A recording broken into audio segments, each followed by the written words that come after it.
नमस्कार दोस्तों, gold for life A to Z में मैं संजय आपका स्वागत करता हूं। दोस्तों, आज हम बात करेंगे विकास देवी कीर्ति सर के वीडियो में, जो कि एक रियल स्टोरी बताया है। और सर ने इसमें बताया है कि हाथ जोड़ के विनती भी किए हैं कि इस गलत काम को करना नहीं चाहिए। तो दोस्तों, आइए हम आगे चलते हैं, वीडियो देखते हैं। कि किसी ने समझाया था हाथ जोड़कर, और हम उसके बाद भी नहीं समझे थे। मैं आपको एक कहानी से बात शुरू करता हूँ, एक स्टोरी से बात शुरू करता हूँ, रियल स्टोरी।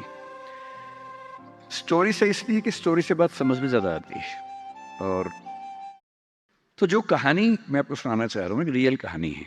और मेरी सबसे बड़ी चिंता अपने बच्चों को लेकर, आपको लेकर वही रहती है। मैं जब भी कोई कहानी सुनाता हूँ, नाम, जगह, वो सब बदल देता हूँ, ताकि किसी की प्राइवेसी पर हमला ना हो। सबकी राइट टू प्राइवेसी है ना। एक बच्चा था जिसको मैं जानता हूँ, बचपन से जानता हूँ। बहुत ही जबरदस्त आर्टिस्टिक बच्चा, म्यूजिक का उस्ताद। उसके घर में लगभग सब लोग म्यूजिक के उस्ताद थे। इंस्ट्रूमेंटल म्यूजिक, वोकल म्यूजिक, हर चीज में अच्छा, पढ़ने में भी ठीक, बढ़िया। और जब हम स्कूल में थे, वो मेरी क्लास में तो नहीं था, थोड़ा सा अलग क्लास में था, पर स्कूल में बहुत पॉपुलर था, being into music. I was in debating, he was into music. और बाद में उसने हमारा स्कूल छोड़ भी दिया कुछ समय के बाद, फिर वो कहीं और चला गया। फिर हमारा मिलना नहीं हुआ। उस समय ना तो व्हाट्सएप था, ना यूट्यूब था, तो बाद में मिलने का स्कोप भी नहीं रहता था। जो एक बार चला गया वो चला ही जाता था उस समय। अब तो बच्चे जिंदगी भर दोस्त रहते हैं। फिर जब मैं दिल्ली यूनिवर्सिटी में आ गया, ग्रेजुएशन कर चुका था, उसके बाद अचानक मुझे एक बचपन का दोस्त मिला, जिसने मुझे एक इंटरेस्टिंग क्या, डेवास्टेटिंग बात बताई। तो बात चल रही थी कि स्कूल के दोस्त कहाँ कहाँ हैं, क्या कर रहे हैं। तो बातों बातों में उसका जिक्र भी आया। तो मैंने बड़ी उम्मीद से पूछा, मैंने कहा वो तो बॉम्बे चला गया होगा, फिल्म इंडस्ट्री में चला गया होगा। तो मेरे दोस्त ने पूछा कि तुम्हें नहीं पता उसके बारे में? मैंने कहा नहीं। उसने कहा यार, वो जेल में है, and he was one of the most creative students of our school. मैंने कहा जेल में क्यों है? बोले सच में नहीं पता। मैंने कहा सच में नहीं पता मुझे। तो ग्रेजुएशन करने के लिए जब गया, तो पता नहीं क्या हुआ, उसकी थोड़ी संगति खराब हो गई। बैड कंपनी जिसको हम बोलते हैं, जो इस उम्र में अच्छी लगती है, वही वाली। कॉलेज लाइफ में थोड़ी बहुत बैड कंपनी सबकी होती ही है, हल्की फुल्की होती है, एक सामान्य बात है। अच्छा, बच्चा बच्चा ना रहे, ये भी तो अच्छी बात है ना। थोड़ा बचपन तो जीना भी चाहिए, थोड़ा शरारतें करनी भी चाहिए। पर किसी किसी का दुर्भाग्य होता है कि ज्यादा हो जाता है। उसके साथ ऐसा हुआ। मतलब 1000 लोग जाएंगे तो उनमें से एक आध वापस आएगा, वो भी इतने मुश्किलों से जो ऑलमोस्ट इम्पॉसिबल है। I have seen many such cases. Social welfare department से मेरे कई दोस्त ऑफिसर से, तो मैं उनसे जब पूछता हूँ, बताते हैं मैंने ऐसे लोगों को देखा है 10-10 साल से स्ट्रगल कर रहे हैं एडिक्शन से बाहर आने के, नहीं आ पा रहे, खत्म हो गए हैं। उस बच्चे को ड्रग्स की आदत पड़ गई कॉलेज में जाके, पेरेंट्स को पता ही नहीं था। तो जब पेरेंट्स को भनक लगी तो उसको दबाव बनाया कि तुम घर आ जाओ।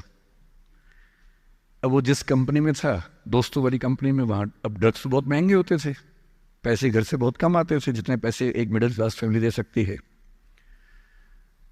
अब वो घर से ज़्यादा पैसे मांगने लगा, पैसे मिलते नहीं थे।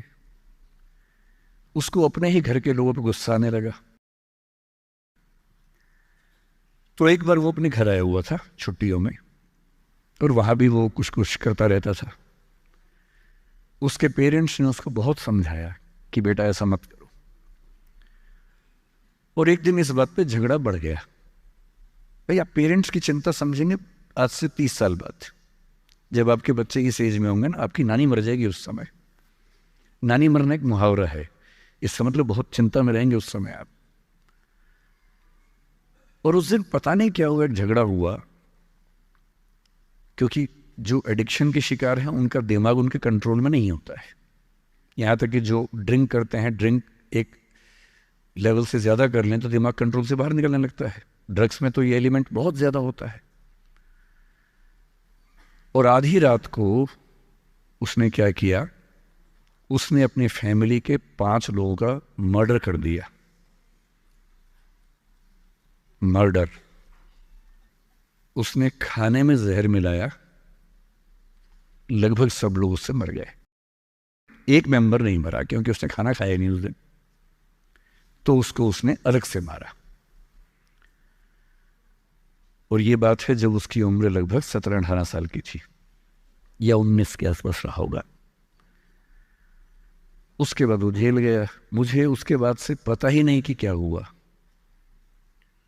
फांसी हुई या उम्र कैद हुई या क्या हुआ, ना तो मुझे पता है ना मैं इंटरेस्टेड हूँ जानने में। मैं उसका नाम हम सब जानता हूँ, एंड 1-2 क्लास स्कूल में ऐसी थी कि वो हम आसपास थे, जानते थे, पहचानते थे एक दूसरे को। मेरी सबसे बड़ी चिंता ये होती है बच्चों को लेकर कि किसी भी गलती से वो ड्रग्स में ना चले जाएं। आप सबसे रिक्वेस्ट कर रहा हूँ हाथ जोड़ के, कुछ भी कर लेना, ये मत करना। बदमाशी करो, शरारत करो, थोड़ा इश्क विश्क होगा करो, कोई दिक्कत नहीं। किसी को चीट मत करना, ड्रग्स में मत जाना, क्योंकि इन रास्तों पे जाने के बाद वापसी का रास्ता नहीं है, पूरी जिंदगी खत्म हो जाती है। एक शायर ने कहा है, बस एक कदम गलत उठाता राह शौक में, राह शौक का मतलब शौक के रास्ते पर चल पड़े थे। बस एक कदम गलत उठाता राह शौक में, मंजिल तमाम उम्र मुझे ढूंढती रही। मेरी मंजिल जिंदगी भर मुझे ढूंढती रही, कहाँ चला गया? सिर्फ एक गलती हुई थी और उस एक गलती ने कहीं का नहीं छोड़ा। आपको लग रहा होगा कि ये तो पापा जैसा है, प्रीच कर रहा है हमें, पापा डोंट प्रीच वाला भाव मन में आ रहा होगा अपनों के, पर मेरा काम ही है, मैं क्या करूं। मुझे जितनी चिंता अपने बच्चे की उतनी आपकी चिंता है, तो मैं तो बोलूंगा। आप मानेंगे नहीं मानेंगे आपकी मर्जी है, लेकिन ईश्वर ना करे कुछ गलती हुई तो बाद में आप इस बात को याद जरूर करेंगे कि किसी ने समझाया था हाथ जोड़कर, और हम उसके बाद भी नहीं समझे थे। कुछ भी करना, उस रास्ते पर मत जाना। दोस्तों, वीडियो आपको कैसा लगा? अगर अच्छा लगा तो लाइक करिएगा, शेयर करिएगा, कमेंट करिएगा, और इसमें से आप क्या सीखे हैं कमेंट करके ज़रूर बताइएगा। अगर इसी तरह के वीडियो आप देखना चाहते हैं तो चैनल को सब्सक्राइब करिएगा। मिलते हैं अगले वीडियो में, तब तक के लिए नमस्कार, बाय।